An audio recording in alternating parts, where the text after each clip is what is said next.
So what's up guys, it's here by Nino or Quadagy, and welcome to my best settings of Season 6 for Call of Duty Modern Warfare 3 multiplayer / Warzone. And this is the last rodeo. There's not going to be another seasonal update. We're going to be moving to Black Ops 6 after Season 6 of Modern Warfare 3. It's kind of crazy, it's been a crazy 10 or 11 months here. So today, I've got you guys my best controller settings, audio settings, graphic settings for Modern Warfare 3 multiplayer as of the Season 6 update, because people keep asking about it. I'm sure you guys are curious as to what I rock.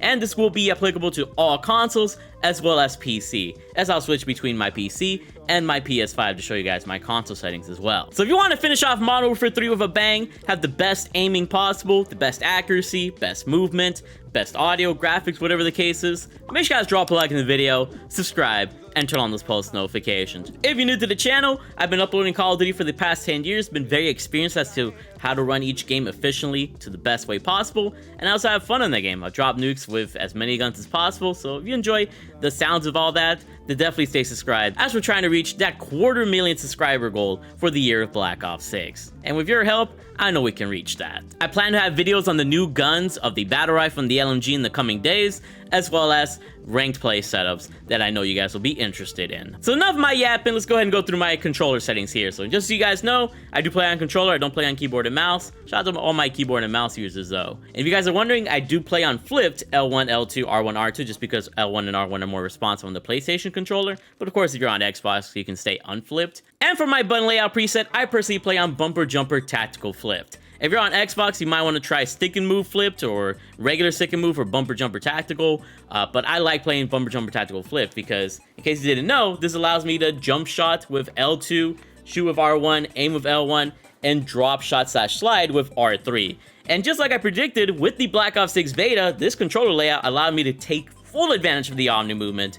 And even though Modern Warfare 3 doesn't have that Omni movement present, I am still very much able to really abuse the movement and outplay my opponents. And this also helps me retain my accuracy while doing all these crazy movement sets. I've been playing this way since Black Ops 3 back in 2015, basically since when I started my channel, and I've been very successful with every Call of Duty with this button layout. So it might take you some time to get used to. You can choose to use this or not, but I definitely feel like it's helped my controller gameplay to the max. Also, if you guys are curious, this is a nice little control freak that I use on my controller. Just helps my accuracy a bit. You can use code HERO at controlfreak.com for a nice little discount. Just thought I'd plug it. Moving on forward, bumper ping is off, no need for it. And of course, I told you guys to play on flipped. Stick layout preset default, controller vibration off. You don't really need it on in my opinion, but if you want to have it on, go ahead.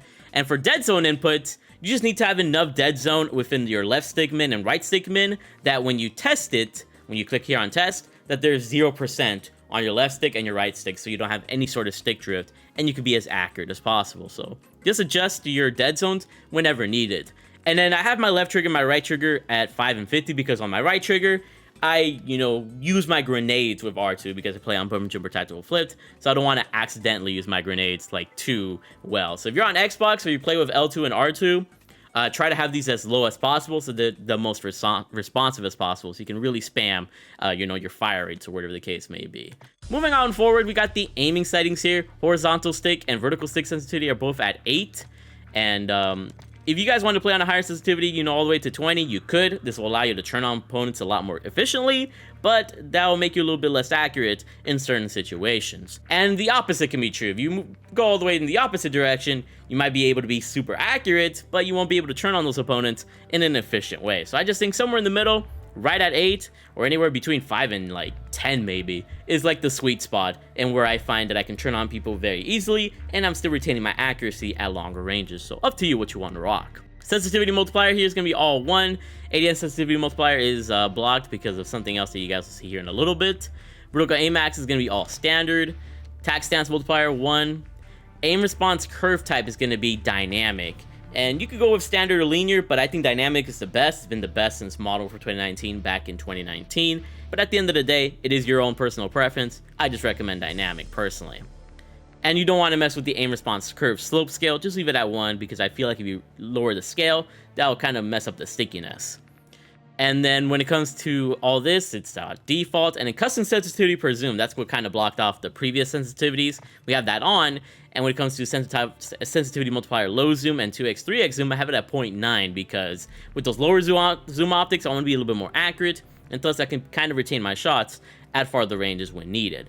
And then when it comes to the 4x to like the higher zooms, I have it at 1.20 because those zooms, they're kind of slow, sluggish. So I want to be able to like drag my scope a little bit faster with it being at 1.20. Target aim assist on. Us controller players need our aim assist. We're trash about it. I mean, I used to play without aim assist back in the day, and I did pretty well, but I definitely play better with aim assist. Aim assist type is going to be default or Black Ops. They retain the aim assist at all times with these two settings. If you have precision or focusing, you do lose aim assist in certain situations, so it's just not smart to have that. Third person ADS correction type assist. And then all this motion sensor stuff is optional. I don't really mess with that. Automatic sprint off. I do not like automatic sprint. I've never been a fan of automatic sprint because you're not in full control of your character. It kind of just messes you up in my opinion. And with this, you're going to be a lot more responsive, especially to the campers if you have it off. So choose it on if you want, but I recommend off. Sprint tactical behavior, toggle auto move forward off for the same reasons as the automatic sprint. Tactical sprint behavior, double tap, ground mantle on, automatic airborne mantle off, ground mantle off. Slide/dive behavior. Now, if you're not moving to Black Ops 6, or you just don't like diving in general, I just say put on slide only. Slide only was the way I used to play until Black Ops 6 came out, where, you know, the dives are a little bit more useful. So I've been using tap to slide, and I could probably just play on slide only and just tap to slide in Black Ops 6, but I want to get used to that feeling of potentially slide or diving within Black Ops 6 by already practicing it here in Modern Warfare 3. But I also do recommend this setting for Warzone because you do need to dive to get to longer distances, especially if you're diving off a building, and then you can parachute and get more distance that way. So it's up to you, but I just say tap to slide is the best way to go. Plunging underwater trigger, parachute automatic behavior off, sprint to door bash on, ledge climb behavior mantle only. All this is pretty much personal preference, or it's already default. Interact/reload behavior, prioritize interact is what I do when I play Warzone, but when I play multiplayer, I'm on tap to reload. It's just the best way to go. But I recommend prioritize interact for Warzone when you play Warzone, because instead of holding square or whatever the button is to loot, you know, you have to just press that button instead of holding it. So this saves time, this allows you to loot faster, and you're going to be a lot more efficient within your Warzone gameplay if you have prioritize interact. So prioritize interact for Warzone, tap to reload for multiplayer. Armor plate behavior, apply all, directional buttons, and I believe everything else is kind of just personal preference. Quick C4 detonation, grouped, just so you can blow up all the C4s. Manual fire behavior, I have this on press instead of hold, because if you try to hold it, then it's going to mess up your manual fire in that sense. And then akimbo behavior can be either independent or paired. I just like to be in full control of my akimbo pistols or shotguns or whatever akimbo weapon I'm using, but of course you can use paired, so you don't have any awkward reloads in between. And then the rest of these are for sure, you know, personal preference. But that's all of my controller settings. So let's go ahead and move on to my PC graphics settings. And then I'll hop on my console and show you guys my console graphics settings. So here are my PC graphics settings. We got a display mode at full screen borderless. And I just have this because I tab out for content reasons. If you're not a content creator and just play on your PC, just make sure it's on full screen exclusive. I need to use borderless for what I do because I don't have a dual monitor setup or whatever, dual PC. And these are my specs. We got a 3080 Ti. I got a 144 hertz refresh monitor at a 1440p, 27 inch. It's like an AOC. And you guys can see the rest of my PC specs there, in case you guys are curious with my build. I stream and record all off of the same computer, so that's why my frames might be a bit lower than what you think. It's just because I do everything on one PC. I definitely do want to switch to a dual PC, but I heard the whole setup is kind of annoying. Next thing you got to know here is NVIDIA reflex latency on. Just having it on will help you the most and get you the most frames, but of course you can try on plus boost or off if you want to, but I've seen most PCs, I'd say 95% of PCs, perform the best on just on. Eco mode preset efficiency, everything else here is personal preference, and here are my frame limits in case you guys are curious. And that's all we got there. So moving on to quality now. Render resolution, I have it personally at 90. Now, if you play on 1080p, you have a 1080p monitor, but because I play on 1440p, you can play on 100. I choose to play on 90 because I want a little bit more frames while I'm playing, especially because I'm doing so much on my PC already. So lowering that resolution won't hurt me too much because it's still higher than 1080p. It's at 1296 here, as you can see here. So if you want more frames, go for it, but don't forget that resolution is important so you can see your opponents a little bit more clearly. Upscaling / sharpening, out of all of these, I just use Fidelity FX Cast, and I have the Fidelity FX Cast strength at 90. VRAM scale target, I have 80, but if your PC feels a little bit weird, try to switch it to 90 and see if that helps you. Variable rate shading should be off.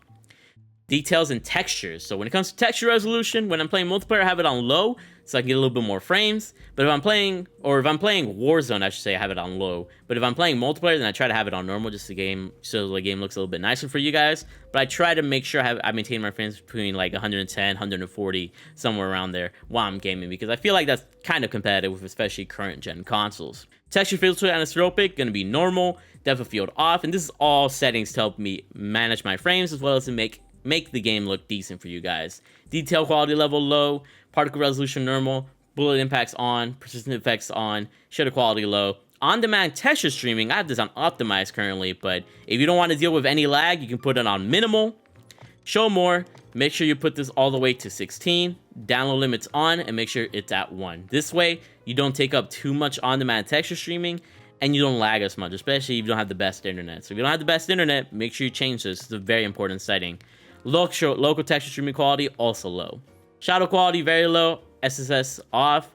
Ambient occlusion off. SSR off. Static reflection quality, low. Tessellation off. Volumetric, low. Deferred physics quality off. Weather grid volume is low. And water quality, wave wetness. And then moving on to view, we're going to go ahead and have our field of view be at 120. I like seeing as much of the screen as possible so I can locate my opponents and thus be able to get more kills, or maybe dodge to cover if it's in a situation where I can't really challenge the opponent. Now when it comes to ADS field of view, some people love independent, some people love affected. I'm an independent user. The difference between these two is that on affected, I'm going to be at 120 FOV even when I ADS. Now, when I'm an independent, when I ADS, my FOV is going to be at 80. And you're probably wondering, Hero, why do you want a lower FOV? And the reason being is because if I'm ADSing, I'm focusing in on something. So if everything appears bigger with a lower FOV, which is what the effect does, this allows me to aim at my opponents a lot more efficiently, especially at far ranges. And thus, I'm able to eliminate my opponents a lot more easily. Just the way I think. But if you want a consistent FOV, then go ahead and choose affected. I just think independent is personally better. Weapon field of view is going to be wide, so the weapon appears as small as possible, so I can obviously, see more of my screen. Third person field of view, same logic as field of view, just have it at max for me personally. And then vehicle field of view wide for the same logic as weapon field of view. World motion blur and weapon motion blur should both be off. If you have these on, you're kind of screwing yourself over. As you can see, you're a little bit blurry, and the world is blurry. You're going to be able to turn a corner, and it might not look like an enemy to you. You're going to be deceived by your eyes a lot, so just don't have these on. This fucks you over. Film grain is going to be 0 for similar purposes. First person and third person camera movement, both 50%. That way, the game shakes the least, and you don't have to deal with all that shakiness, which could mess you up in the beginning.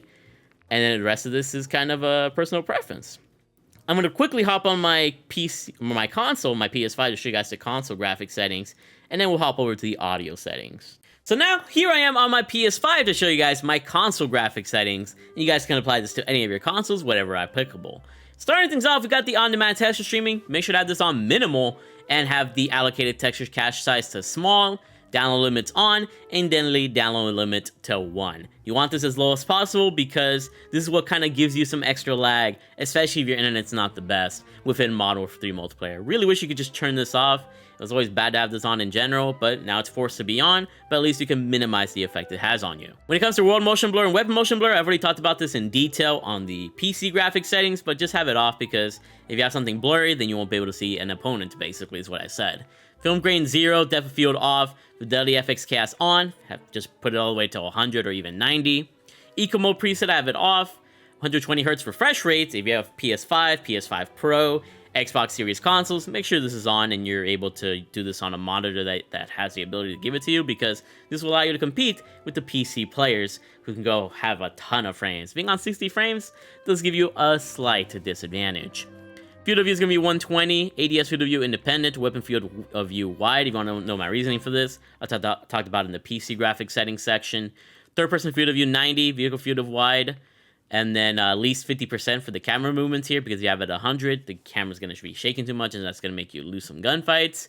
And then the rest of this is pretty much personal preference. So that's enough of my console graphic settings. Let me hop back on my PC and show you guys my audio settings, which work for any console, honestly, too. Now here I am back on my PC, and let's go through these audio settings. So for the audio mix, we got PC speaker, which is what I like. It's just been what I've been working on when it comes to PC, but if I'm on my console for my PS5, I usually choose headphones bass boost or home theater. Not really much difference between the two, just choose what feels better to you. All this is personal preference. Master game volume should be at 100, and then this is very important. Gameplay music volume should be as low as possible. Just have it at 2 to at least hear some of the music, but you should realistically have it at 0. Dialogue volume is going to be at 50, so I can hear opponents, hear teammates, call-outs, kill streaks being called out, especially with all the action going on, so I can respond faster. Effects volume got to be all the way maxed out. This is how you hear footsteps, windows breaking, somebody armor plating up, somebody reloading, and you can hear, react upon those cues. And then the last two don't matter. I just keep them kind of low because it can get kind of annoying. Voice chat volume at 60. I would not have this at 100 because people would be blasting their music through those mics, and I don't want to deal with that. And then the rest of these is all personal preference. Subtitles. I would have subtitles on just because, personally, I would have them on if I wasn't a content creator because it's nice to be able to read the callouts because sometimes the audio callouts be delayed. But because I am a content creator, all that text on the screen doesn't look nice. So if you don't do any sort of content, I would say have subtitles on. They're actually pretty clutch. And then the rest of this is kind of like personal preference. But now let's go to our interface settings, which I can't wait for the Black Ops 6 interface settings because those are pretty, next level. But over here, there's nothing to really talk about that we haven't talked about already. Here's my color customization in case you guys are curious. Haven't really changed much. HUD bounds. Oh yeah, HUD bounds. We gotta wait until the next game for that. Minimap shape. Make sure it's on square. Don't have it on round because if you have it on round, you're gonna have less surface area. A square has way more area and you're gonna be able to see way more red dots on your minimap if you have it on square. Minimap rotation is gonna be on. Horizontal compass on in case we get counter UAV'd and we need to look at the compass instead.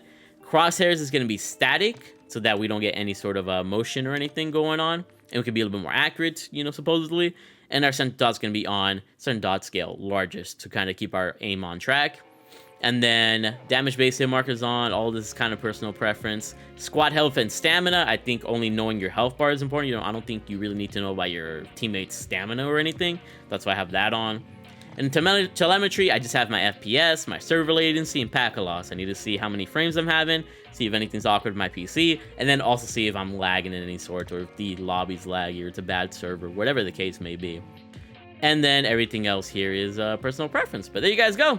Those are my best settings for Season 6 here in Modern Warfare 3. That is the end, guys. Let me know if you guys are excited for Black Ops 6, and if you're excited to see the Modern Warfare 3 Season 6 content ahead. We just have over a month left until Black Ops 6 launch, and that's just kind of crazy to me. But make sure you guys drop a like, subscribe if these settings helped you. And without further ado, keep being amazing. I hope to see you in the videos. Check out my Twitch at twitch.tv/MarkOverHero. You guys want to see me destroy right now in Modern Warfare 3 Season 6. And that's enough of me yapping. Hope you guys enjoyed. I love you all.